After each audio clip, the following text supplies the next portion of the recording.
Em Levítico 23, Deus vai falar ali de maneira panorâmica das 7 festas. E ele vai aproveitar para falar do 8º dia. E lá em Levítico 23, o Senhor já vai pedir sacrifícios e holocaustos, tanto no 7º, cada dia, né, respectivo, e também no 8º. Lá em Levítico ele já falava de holocaustos no 8º dia. Só que ele não fala detalhes.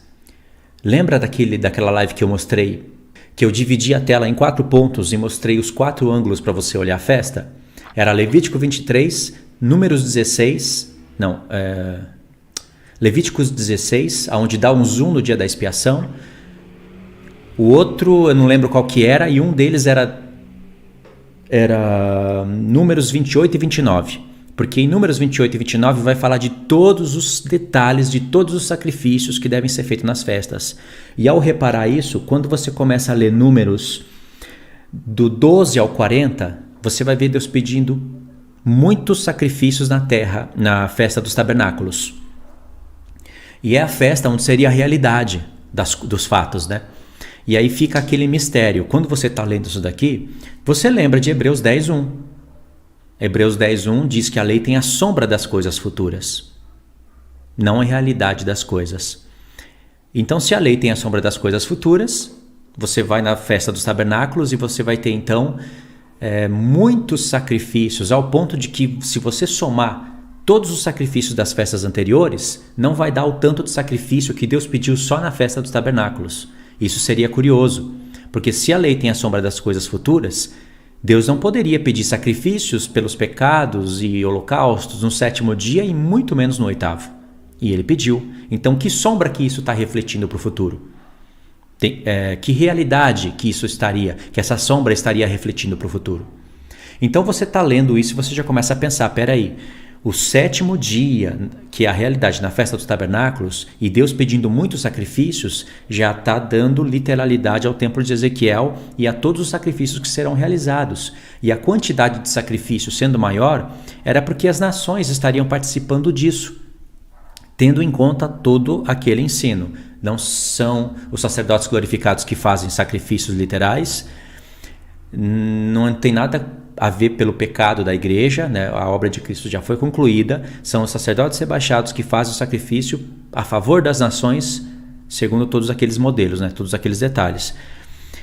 E aí você vai ler isso, né? Até o verso 34, Números 29, do 12 até o 34, aí você começa a assimilar as coisas, mas tem uma surpresa quando chega no verso 35, e no 36, e no 37, porque você vai se encontrar com um desafio, né? E o desafio seria esse: no 8º dia tereis reunião solene, nenhuma obra servil fareis. E por holocausto, em oferta queimada de aroma agradável ao Senhor, oferecereis um novilho, um carneiro, 7 cordeiros de 1 ano, sem defeito, com oferta de manjares e as libações para o novilho, para o carneiro e para os cordeiros, conforme o seu número, segundo o estatuto. Olha agora que complexo. E um bode para oferta pelo pecado, além do holocausto contínuo, a sua oferta de manjares e a sua libação. Estas coisas oferecereis ao Senhor nas vossas festas fixas, etc. E aqui Deus pediu no 8º dia, que seria uma representação da eternidade, algo que tem a ver pela oferta do pecado. Aí você pensa, mas que pecado é esse? Porque se você não tem noção do 8º dia, então isso passa batido. Mas se você entende que o 7º dia é o milênio, então você estaria lendo realidades do milênio, versos anteriores, entendendo a literalidade de Ezequiel, né? E quando chega no 8º dia, Deus pede sacrifício pelos pecados, isso ia bugar sua mente. A não ser que você não assumisse que o 8º dia é a eternidade, entendeu? Aí você seria de uma outra linha, amilenista ou pós-milenista, né? Amilenista nega o milênio, pós-milenista não nega o milênio literal, mas nega o milênio literal, mas não nega o milênio espiritual. Ao contrário, pós-milenismo não nega a existência do milênio, né? Diz que o milênio existe, mas agora. Então você seria de uma outra linha. Mas como você acredita na literalidade do milênio, então você tem que dar um parecer para esse texto aqui. Porque isso é que o Espírito Santo previa. Nós não iríamos anular o milênio e nem a eternidade. Não é por isso que existe um 8º dia. Lembra que eu falei, irmãos, tá vendo como é pesado? É difícil explicar isso aqui? É difícil até para eu explicar, contextualizar. É pesado isso daqui. Então, como que você explica isso? A eternidade e Deus pedindo sacrifício. Como é que você vai explicar isso? Então, o Espírito Santo sabia que a gente não ia anular o 8º dia. O 7º dia literal, o milênio, e o 8º dia. Sabia que a gente não poderia falar que aqui são sacrifícios de louvor. Tipo, os santos estão fazendo sacrifícios de louvor na eternidade. Não é de louvor, porque aqui está dizendo que é pelo pecado. Mas como seria pelo pecado se o pecado e a morte foram lançados no lago de fogo, após o julgamento do trono branco? Então aqui envolve, para você sair dessa, envolve você conhecer questões da eternidade com um pouco mais de precisão e a questão do julgamento do trono branco. Entendeu? Eu demorei para chegar aqui mesmo porque é difícil para montar esse pensamento. E agora que você tem essa questão na mente, antes ela não existia, mas agora ela existe. Realmente, sacrifício pelo pecado no 8º dia não faz sentido. E você sabe que não pode falar, a gente não pode assumir que são sacrifícios literais. Por quê? Porque sacrifícios literais é só no templo de Ezequiel. Foi legal enquanto durou. 1000 anos se passaram. Quando o trono branco é estabelecido, o que diz? O céu e a terra fogem da presença do trono branco. Então o templo de Ezequiel que estava na terra desaparece também. E ele não volta porque diz que não foram achados lugar para eles. E vem um novo céu e uma nova terra. Se a Nova Jerusalém estivesse na terra, ela teria fugido da presença do trono branco.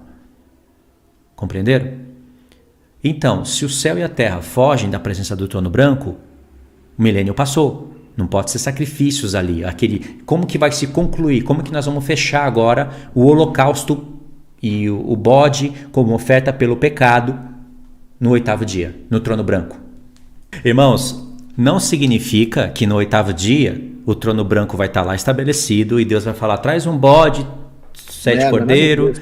Não é isso daí. Agora Deus está retomando a ideia principal do que significa sacrifícios. É claro que esse sacrifício é Cristo. Dentro do milênio não pode ser sacrifícios espirituais de louvor, porque existe um templo construído, existem leis específicas para os sacerdotes. Ezequiel 44, ele é impossível de se espiritualizar. Então, irmãos, o 8º dia ele vai provar que todos serão perdoados pelo único sacrifício de Cristo. Qual é a prova disso? Porque no 8º dia não pode ter sacrifícios de animais literais e não são sacrifícios de louvor da igreja. Ali é pelo pecado. E a pergunta é, como que vai existir pecado depois que a morte e o pecado forem lançados no lago de fogo? Como que vai se concluir isso? É que o trono branco ele já é estabelecido na linha do tempo da eternidade. Então, para explicar sobre a eternidade, eu vou ler para vocês o Salmo 40, que ele é o salmo mais completo para se falar dos tempos. E aí eu vou mostrar uma ideia incompleta que a gente tem da eternidade e que surgiu até mesmo nas nossas explicações, que é muito difícil isso. Salmo 90 diz assim: Senhor, tem sido nosso refúgio de geração em geração. Antes que os montes nascessem e se formassem a terra e o mundo, de eternidade a eternidade, Tu és Deus. E aqui a gente recebe a revelação. Depois a gente volta no verso 2, continua. Verso 3. Tu reduzes o homem ao pó e dizes, tornai filhos dos homens. Olha aqui, falou de Adão, que viveu 930 anos. E Deus falou que no dia em que ele comesse da árvore, que ele não poderia comer, ele morreria. No dia, do ponto de vista daquele que estava falando, 1000 anos. Não foi no mesmo dia, 1000 anos. E por isso vem o verso 4. Pois 1000 anos aos teus olhos são como um dia. São como o dia de ontem, que se foi, e como a vigília da noite. Moisés está escrevendo isso daqui pensando no dia em que Deus falou que Adão morreria, porém morreu 930 anos depois. Por isso que Moisés falou isso. E ficou revelado, aqui nasceu a ideia do milênio. Aqui nasceu não, aqui foi mais fundamentada, porque a ideia do milênio está em outros profetas. Verso 5. Tu os arrasta na torrente, são como um sono, como a relva que floresce de madrugada. Aí, no verso 10, diz assim: os dias da nossa vida sobem a 70 anos, ou quando muito 80, e havendo vigor. Nesse caso, o melhor deles é canseira e enfado, porque tudo passa rapidamente. Olha, os dias da vida de um homem é de 70 a 80 anos. Já está revelando mais coisas aqui, né? Quem conhece o poder da tua ira e a tua cólera, segundo o temor do que é devido? Aí vem o verso 12. Ensina-nos a contar os nossos dias para que alcancemos coração sábio. Moisés não está falando apenas para a gente contar os dias da nossa vida de 70 a 80 anos, mas é para refletir que 70 a 80 anos passa muito rápido, mas é para você refletir na criação toda. Lembra? Adão viveu 930 anos, então um dia para Deus é como 1000 anos como um dia. Então Deus está falando coisas lá na criação. Ensina-nos a contar o dia das nossas vidas. Aí a gente alcança coração sábio. Aí diz, volta-te, Senhor. Até quando? Tem compaixão dos seus servos. Volta, está dizendo. Está falando da volta dele mesmo. Verso 14. Sacia-nos de manhã com a tua benignidade, para que cantemos de júbilo e nos alegremos todos os dias. Ok, até aqui. Então o Salmo 90 diz, tu és Deus de eternidade a eternidade. Deixa eu ver aqui o meu tempo, tenho 4 minutos. Tu é Deus de eternidade a eternidade. Então, meditando no Salmo, né, que um dia para Deus é como 1000 anos como um dia, então Deus fez o mundo em 6 dias, não foi por acaso, porque ele tinha poder para fazer em um só, quis fazer em 6 e descansar no 7º, não porque ele ficou cansado, porque Isaías diz que ele não se cansa e nem se afadiga. Então Deus está contando uma história nesses dias, certo? Somando com as festas, paralelo com tudo isso, o 8º dia seria a eternidade, então a gente tem a revelação do Salmo. Então, o que significa Deus é Deus de eternidade a eternidade? A gente entende que existe a eternidade passada e a eternidade futura, e que foi estabelecida uma linha do tempo entre a eternidade passada e a eternidade futura. Mas isso é uma linguagem super-humana. É porque nós estamos presos nessa dimensão e nós falamos assim. Mas agora mesmo nós estamos caminhando em cima da eternidade. É como se fosse assim, ó, por exemplo. Vou ver se dá para explicar aqui. A caneta azul é a eternidade. A caneta vermelha é a linha do tempo. Então, a caneta vermelha, que é a linha do tempo, está em cima da linha da caneta azul, que é a eternidade. Pode ver, nós ainda... Está desfocado, né? Nós ainda, aqui no tempo, estamos na eternidade. Então, é só uma linguagem humana, ou seja, eternidade passada e eternidade futura. É só a maneira da gente se expressar. Porque Deus não parou a eternidade. Pô, eternidade passada, então Deus parou a eternidade passada para entrar o tempo e depois vir a eternidade futura. Fica até estranho a gente falar que existe um start para a eternidade, né? Por exemplo, a eternidade começa no 8º dia. Não é errado essa fala, uma vez que você entende que nós estamos vivendo agora na eternidade, só que estamos presos no tempo, no espaço, no tempo, limitados pelo corpo e pela morte. Deus vai nos tirar dessa dimensão. Então, o que acontece? O trono branco, ele foi decretado para o final do 7º dia, para o 8º dia. Então, já na eternidade, tem trono branco ali, entendeu? Nós já vamos estrear a eternidade no 7º dia, embora a gente fale que o 8º dia é o que se inicia a eternidade, aspas. Porque Deus está pensando do ponto de vista das nações, que elas ainda vivem num tempo, vivem mais tempo, mas elas vivem numa dimensão onde há contagem de tempo e existe 1000 anos decretado para que elas conheçam a Deus. Então o milênio é um tempo, é diferente do nosso, mas que ainda está na eternidade. Vocês estão entendendo o que eu estou querendo dizer? Agora mesmo, no 6º milênio, nós estamos vivendo na eternidade. Deus não parou a eternidade. Só que para nós, como existe a linha do tempo, né, existe a passada e a futura. Quando o trono branco for estabelecido, ele vai ser estabelecido no 8º dia. É a eternidade rolando. Então, qual é aquele sacrifício que Deus fala que precisa ter no 8º dia? Isso é uma referência ao trono branco. É uma referência ao sacrifício de Cristo. Vocês conseguiram entender? Eternidade passada e eternidade futura é uma linguagem nossa. Para Deus não tem isso. Ele está vivendo na eternidade agora. Ainda que nós estamos no tempo, nós estamos vivendo sobre a linha do tempo da eternidade.